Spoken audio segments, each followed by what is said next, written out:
Halo guys, ketemu lagi di Just Comment bareng saya Simon Maulana. Nah kali ini pengen ngomongin Gibran ya, Mas Wapres yang eh, ya katanya sih Wapres terburuk ya.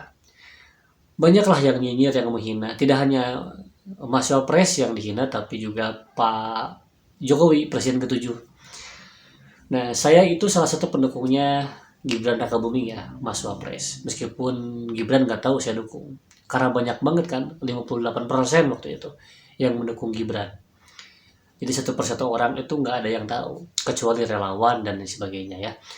Nah tapi begini ya, ini jangan di skip videonya, tonton sampai selesai biar nggak gagal paham dan salah paham.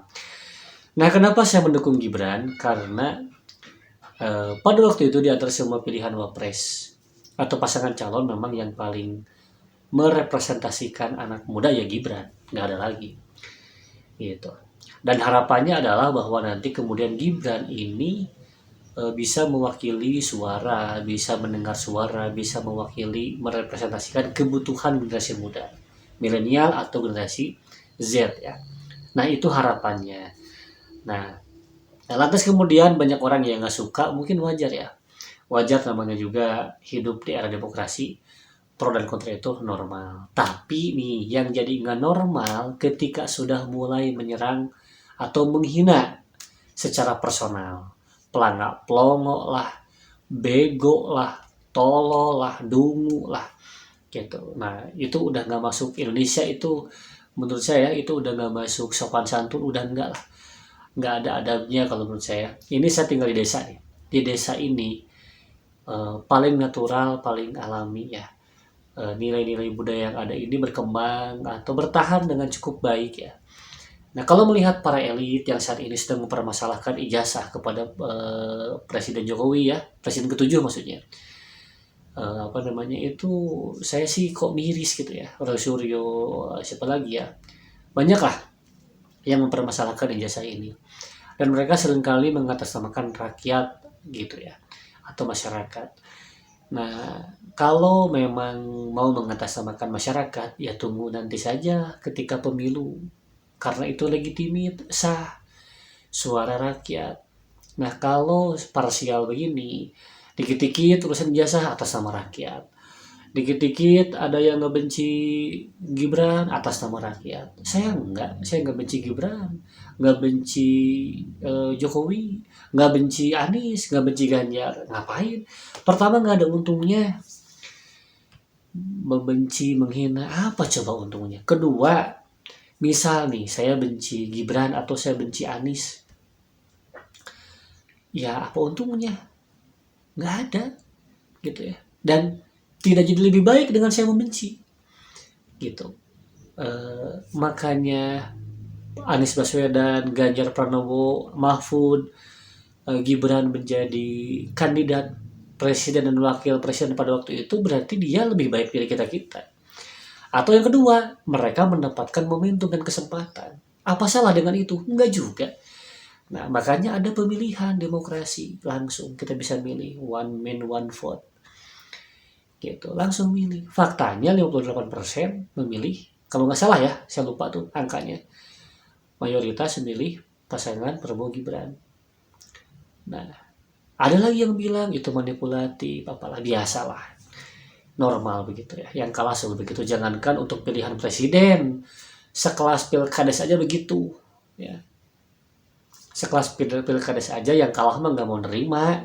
Ada aja licik lah, manipolitik lah, apalah, banyak banyak gitu. Nah jadi gitu sih di Just Comment kali ini, namanya juga Just Comment, sekedar komen. Ngapain coba benci-benci orang atau membenci sesuatu, memfitnah, menuduh gitu ya. Dan kita tunggu saja, kalau nggak suka Gibran, ya tunggu saja berapa tahun lagi berarti ya, sekitarnya 5 tahun lagi, 5 tahun kurang untuk pemilihan yang akan datang. Gitu. Dan kalaupun nggak suka ya kebijakannya aja.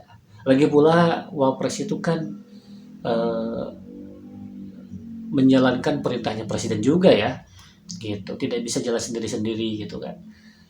Nah, ketika Gibran memang saat ini ditakdirkan menjadi anaknya Jokowi, anaknya presiden, artinya dia memiliki privilege, keistimewaan gitu ya. Ya mau nyalahin siapa? Mau nyalahin Allah? Mau nyalahin Tuhan? Kan nggak bisa, gitu ya. Nah, tetapi juga jangan lupa bahwa Pak Jokowi juga bukan anak siapa-siapa.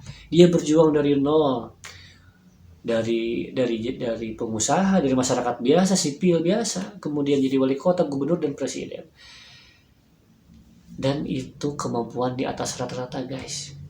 Orang yang tidak memiliki keistimewaan atau privilege seperti Pak Jokowi, ya, bahkan dia sipil, warga sipil biasa, bisa jadi presiden. Bagi saya itu kecerdasan di atas rata-rata. Ya boleh denial lah, boleh menolak, boleh tidak setuju, tapi faktanya begitu. Kalau Pak Jokowi nggak memiliki kecerdasan di atas rata-rata, nggak mungkin bisa. Emang jadi presiden gampang apa? Meyakinkan orang, untuk dipercaya orang, emang itu gampang? Kan enggak, ya. Dan sampai hari ini ternyata, ya faktanya di Solo banyak yang berkunjung gitu, sampai hari ini gitu, sampai hari ini, detik ini. Gitu. Itu fakta yang nggak bisa dibantah. Ya, tapi kalau bagi seorang pembenci, apapun kebaikan Pak Jokowi atau siapapun lah yang di kebaikan yang dia benci itu nggak akan apa namanya, nggak akan nyampe gitu ya, karena hatinya udah tertutupi, udah kotor gitu ya. Ya itu saja sih. Jadi jangan sampai kita banyak menghina, banyak menghujat ya. Kita harus sadar juga lah realita yang ada gitu. Dan kalau misalnya mau eh, protes atau mau mau apa ya, istilahnya mau mengganti wapres gitu ya, nanti aja tunggu nanti di pemilu yang akan datang. Semoga saja ke depan Indonesia lebih baik dan bonus demografi 2030-2045 generasi emas itu tercapai dan benar-benar tercapai. Saya warga Jawa Barat yang kebetulan pemimpinnya KDM, merasa optimis kalau melihat sepak terjang KDM ya hari ini. Semoga KDM juga konsisten. Nah, ditambah lagi dengan program-program dari pemerintah pusat Prabowo dan Gibran ya. Ditambah juga dengan menteri-menteri yang harusnya bekerja lebih giat dan lebih memahami masyarakat. Jadi begitu ya, jangan lupa komentar kalau nggak setuju dan jangan lupa subscribe ya. Biar kita bisa saling diskusi lah ya, kita ngobrol dan seru-seruan di Just Comment. Thank you.